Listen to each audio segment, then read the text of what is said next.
আজকে আলোচনা করব হচ্ছে এক সূত্রে বা একটা পলকের মধ্যে কিভাবে ফৌজদারি দণ্ডবিধি, দেওয়ানি কার্যবিধি, সাক্ষ্য আইন, সুনিষ্ঠ প্রতিকার আইন, তাওয়াদ আইন ও বার কাউন্সিল মনে রাখা যায়।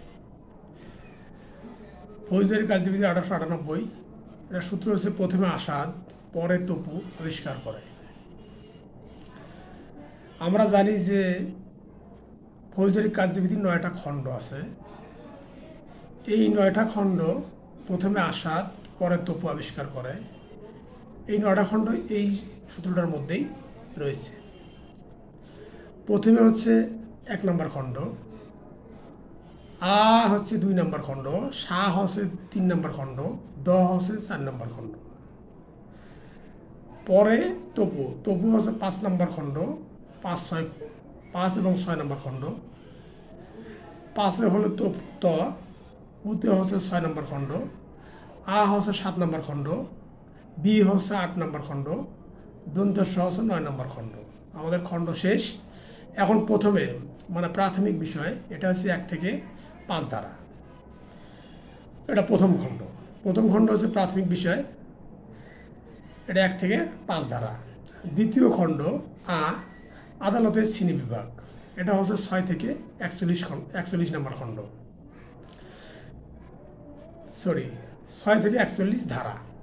তৃতীয় খণ্ড সা, সাধারণ বিধানাবলী, এটা হচ্ছে 42 থেকে 105 ধারা। চতুর্থ খণ্ড দ, অপরাধ দমন, এটা হচ্ছে 106 থেকে 153 ধারা। পঞ্চম খণ্ড ত, ততে তদন্ত, তদন্ত হলে 154 থেকে 176 ধারা। ষষ্ঠ খণ্ড পু, এটা পু হবে না, পদ্ধতি মানে তপু পদ্ধতি, এটা হলে 107 থেকে 403 ধারা, মানে সরকারের পক্ষে মামলা চালানোর পদ্ধতি। সপ্তম খণ্ড আ, অর্থাৎ আপিল, আপিল হচ্ছে 404 থেকে 442 এ ধারা পর্যন্ত। অষ্টম খণ্ড বি, বিশেষ কার্যক্রম, এটা হচ্ছে 464 থেকে 491 এ ধারা পর্যন্ত।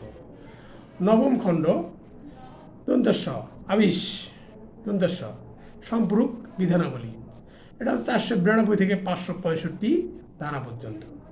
আমাদের 5টা তফসিল আছে। ফৌজদারি কার্যবিধি 1898 এর 5টা তফসিল আছে। তফসিল হলো বাপেশা অফ। প্রথম তফসিল বাতে বাতিল,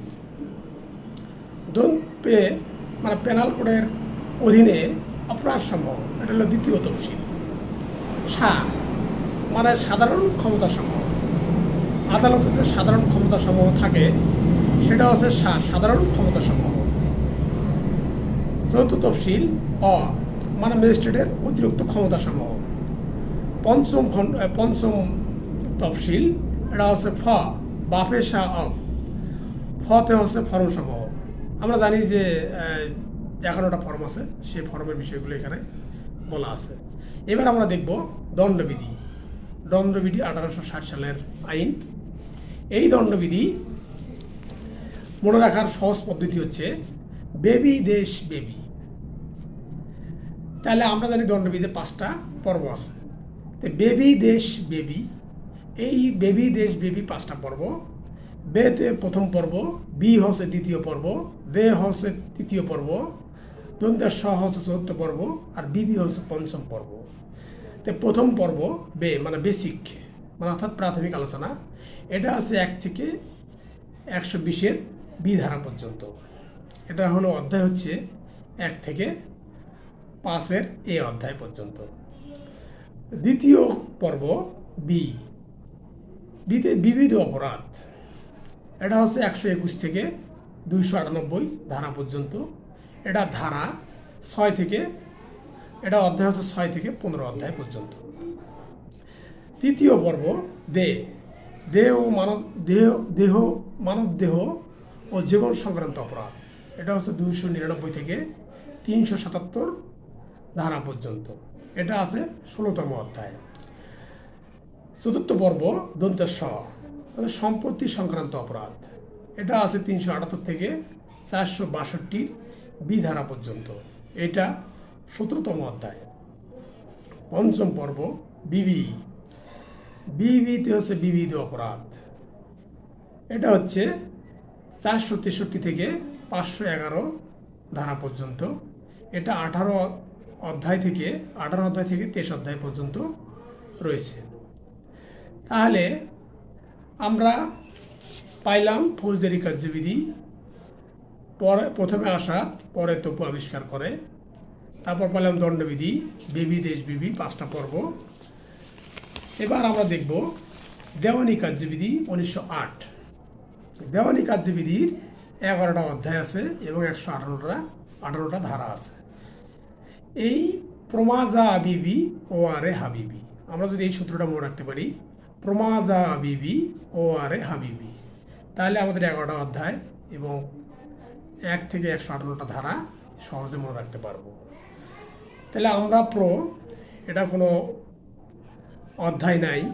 মাতে প্রথম অধ্যায়, যা হলো দ্বিতীয় অধ্যায়, আ হচ্ছে তৃতীয় অধ্যায়, বি হচ্ছে চতুর্থ অধ্যায়, বি হচ্ছে পঞ্চম অধ্যায়, অ হচ্ছে ষষ্ঠ অধ্যায়, আ হচ্ছে সপ্তম অধ্যায়, রে হচ্ছে অষ্টম অধ্যায়, হা হচ্ছে নবম অধ্যায়, বি হচ্ছে দশম অধ্যায় এবং বি হচ্ছে 11তম অধ্যায়। তো প্রমাজা বিবি ও আরে হাবিবি, প্রথমত হচ্ছে প্রাথমিক আলোচনা, এটা আমরা পাই 1 থেকে 8 ধারা পর্যন্ত। দ্বিতীয় অধ্যায়, প্রথম অধ্যায় মাতে হচ্ছে মামলা বা সাধারণ মোকদ্দমা, এটা হচ্ছে 9 থেকে 35 বি ধারা পর্যন্ত। দ্বিতীয় অধ্যায় যাতে জারি বা ডিগ্রি জারির কার্যক্রম সমূহ, এটা আমরা পাই 36 থেকে 74 ধারা পর্যন্ত। তৃতীয় অধ্যায় মানে আনুষঙ্গিক কার্যক্রম, এটা আমরা পাই 75 থেকে 78 ধারা পর্যন্ত। চতুর্থ অধ্যায় বিশেষ ক্ষেত্রে মোকদ্দমা, এটা হচ্ছে 79 থেকে 88 ধারা পর্যন্ত। পঞ্চম অধ্যায় বিশেষ কার্যক্রম সমূহ, এটা হচ্ছে 89 থেকে 93 ধারা পর্যন্ত। ষষ্ঠ অধ্যায় মানে অতিরিক্ত কার্যক্রম সমূহ, 94 থেকে 95 ধারা পর্যন্ত। সপ্তম অধ্যায় আপিল সমূহ, 96 থেকে 112 ধারা পর্যন্ত। অষ্টম অধ্যায় রেফারেন্স রিভিউ রিভিশন, 113 থেকে 115 ধারা পর্যন্ত। নবম অধ্যায় হাইকোর্ট বিভাগ সম্পর্কে বিশেষ বিধান, 116 থেকে 120 ধারা পর্যন্ত। দশম অধ্যায় বিধি সমূহ, 121 থেকে 131 ধারা পর্যন্ত। 11তম অধ্যায় বিবিধ, এটা হচ্ছে 132 থেকে 158 ধারা পর্যন্ত। আমরা দেখলাম যে ফৌজদারি কার্যবিধি, দণ্ডবিধি এবং দেওয়ানি কার্যবিধি। এখন দেখব সাক্ষ্য আইন। পিয়ার সাহেব প্রমাণ, এটা মাইনাস হবে, করেন ওডি স্কোয়ার এবং বিইডব্লিউ পদ্ধতির বিচার। আমরা দেখি যে সাক্ষ্য আইনে, দি এভিডেন্স অ্যাক্টে 1872-এ 11টা অধ্যায় আছে এবং 1 থেকে 167টা ধারা আছে। এই 1 থেকে 167টা ধারা মনে রাখার সহজ পদ্ধতি হচ্ছে পিয়ার সাহেব প্রমাণ করেন ওডি স্কোয়ার বিইডব্লিউ পদ্ধতির বিচার। প্রথম অধ্যায় প্রিলিমিনারি বা প্রাথমিক আলোচনা, এটা আছে 1 থেকে 4 ধারা। দ্বিতীয় অধ্যায় পিয়ার রেলিভেন্সি অফ ফ্যাক্ট, ঘটনার প্রাসঙ্গিকতা, এটা আছে 5 থেকে 55 ধারা। তৃতীয় অধ্যায় প্রমাণ, প্রথমে বলেছিলাম যে মাইনাস, এটা প্রমাণ মাইনাস, মানে প্রমাণ করার প্রয়োজন নেই, এটা আছে 56 থেকে 58 ধারা। চতুর্থ অধ্যায় মানে পিয়ার সাহেব প্রমাণ করেন ওডি স্কোয়ার, তার মানে হচ্ছে অরাল এভিডেন্স, মৌখিক সাক্ষ্য, 59 থেকে 60 ধারা। ডি স্কোয়ার ডবল ডি, দুটো ডি আছে, ডকুমেন্টারি এভিডেন্স বা দালিলিক সাক্ষ্য, এটা আছে 61 থেকে 90 ধারা। আর একটা D exclusion of oral evidence by documentary evidence, মানে মৌখিক সাক্ষ্য দালিলিক সাক্ষ্য দিয়ে মৌখিক সাক্ষ্য বর্জন বা মৌখিক সাক্ষ্য বর্জন, এটা আছে 91 থেকে 100 ধারা পর্যন্ত। এবার সপ্তম অধ্যায় বি বার্ডেন অফ প্রুফ মানে প্রমাণের দায়ভার, এটা আছে 101 থেকে 114 ধারা পর্যন্ত। পরে ইতে স্টেবল মানে স্বকার্যজনিত বাধা, এটা আছে 115 থেকে 117 ধারা পর্যন্ত। ডাব্লু ওয়েটনেস মানে সাক্ষী, এটা আছে 118 থেকে 134 ধারা পর্যন্ত। তারপর পদ্ধতি সাক্ষ্য গ্রহণের পদ্ধতি দশম অধ্যায় সাক্ষ্য গ্রহণের পদ্ধতি 133 থেকে 166 ধারা পর্যন্ত। 11তম অধ্যায় বিচার, এটা মাইনাস মানে নো নিউ ট্রায়াল অর্থাৎ নতুন করে বিচার হবে না, এটা আছে 167 ধারায়। তাহলে প্রথম অধ্যায় আছে প্রিলিমিনারি মানে প্রাথমিক আলোচনা 1 থেকে 4। দ্বিতীয় অধ্যায় আছে রেলিভেন্সি অফ ফ্যাক্ট ঘটনার প্রাসঙ্গিকতা 5 থেকে 55। তৃতীয় অধ্যায় আছে প্রমাণ করার প্রয়োজন নেই 56 থেকে 58। চতুর্থ অধ্যায় আছে ওরাল এভিডেন্স মৌখিক সাক্ষ্য 59 থেকে 60। পঞ্চম অধ্যায় আছে ডকুমেন্টারি অফ এভিডেন্স 61 থেকে 90। ষষ্ঠ অধ্যায় আছে exclusion of oral evidence by documentary evidence 91 থেকে 100 ধারা। সপ্তম অধ্যায় আছে বি বার্ডেন অফ প্রুফ প্রমাণের দায়ভার 101 থেকে 114 ধারা। অষ্টম অধ্যায় আছে ইতে স্টেবল স্বকার্যজনিত বাধা 115 থেকে 117 ধারা। নবম অধ্যায় আছে ডাব্লু ওয়েটনেস সাক্ষী 118 থেকে 134 ধারা। দশম অধ্যায় আছে পদ্ধতি সাক্ষ্য গ্রহণের পদ্ধতি 133 থেকে 166 ধারা। 11তম অধ্যায় আছে বিচার নো নিউ ট্রায়াল, এটা হলো নতুন করে বিচার হবে 167 ধারা। তাহলে আমরা দেখলাম যে ফৌজদারি কার্যবিধি, দণ্ডবিধি, দেওয়ানি কার্যবিধি, সাক্ষ্য আইন। এবার আমরা দেখব সুনির্দিষ্ট প্রতিকার আইন। সুনির্দিষ্ট প্রতিকার আইন মনে রাখার কৌশল, পিআর সাহেব এসআর অ্যাক্ট পড়তে আর শিখায়, ডক্টর জিআইপিতে তা দেখে হাসে। তাহলে এটা সূত্র মনে রাখার কৌশল হচ্ছে পিআর সাহেব এসআর অ্যাক্ট পড়তে আর শিখায়, ডক্টর জিআইপি তা দেখে হাসে। আমরা জানি যে সুনির্দিষ্ট প্রতিকার আইন 1877-এ 10টা অধ্যায় আছে এবং 17টা ধারা আছে। তাহলে আমরা দেখি যে পিতে হলো প্রিলিমিনারি মানে প্রাথমিক বিষয়, এটা হচ্ছে 1 থেকে 7 ধারা। এবার প্রথম অধ্যায় আর মানে relevancy recovery of immovable property মানে অস্থাবর সম্পত্তির দখল পুনরুদ্ধার। প্রথম অধ্যায় আর পিআর, তাহলে আর রিকভারি অফ ইমুভেবল প্রপার্টি মানে অস্থাবর সময় দখল পুনরুদ্ধার 8 থেকে 11 ধারা। দ্বিতীয় অধ্যায় এস মানে পিআর সাহেব এসআর অ্যাক্ট পড়তে আর শিখায়, তাহলে এস মানে স্পেসিফিক পারফরমেন্স অফ কন্ট্যাক্ট মানে চুক্তি সুনির্দিষ্ট কাজের সম্পাদন, এটা আছে 12 থেকে 30 ধারা। তৃতীয় অধ্যায় আর এসআর আর তো রেকটিফিকেশন অফ ইনস্ট্রুমেন্ট মানে দলিল সংশোধন, এটা আছে 31 থেকে 34 ধারা। এবার চতুর্থ অধ্যায় আর রেসিশন অফ কন্ট্যাক্ট মানে রেসিশন অফ কন্ট্যাক্ট মানে চুক্তি রদ বা বাতিল, এটা আছে 35 থেকে 38 ধারা। পঞ্চম অধ্যায় সি ক্যান্সেলেশন অফ ইনস্ট্রুমেন্ট মানে দলিল বাতিল, এটা আছে 39 থেকে 41 ধারা। ষষ্ঠ অধ্যায় ডি ডিক্লারেটরি অফ সুট মানে ঘোষণামূলক ডিগ্রি বা মোকদ্দমা, এটা আছে 42 থেকে 43 ধারা। সপ্তম অধ্যায় আর রিসিভার অ্যাপয়েন্টমেন্ট অফ রিসিভার মানে তত্ত্বাবধায়ক নিয়োগ বা রিসিভার নিয়োগ, এটা আছে 40 ধারা। অষ্টম অধ্যায় জিতে গভর্নমেন্ট ডিউটিজ মানে সরকারের দায়িত্ব কর্তব্য সমূহ, এটা আছে 45 থেকে 51 ধারা, এটা বাতিল।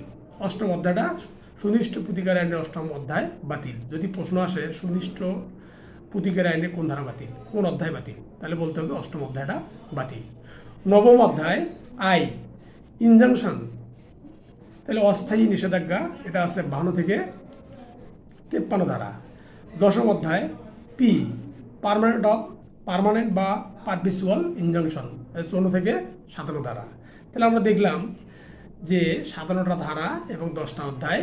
পিআর সাহেব এসআর অ্যাক্ট পড়তে আর শিখায়, ডক্টর জিআইপি তা দেখে হাসে, এই সূত্রটার মধ্যে পুরো এসআর একটা রয়েছে। আমরা এখন দেখব লিমিটেশন অ্যাক্ট 1908 তামাদি আইন 1908 মনে রাখার সহজ পদ্ধতি, প্রমা গণনা করে মাস। তাহলে আমরা জানি যে তামাদি আইনে 5টা অধ্যায় আছে।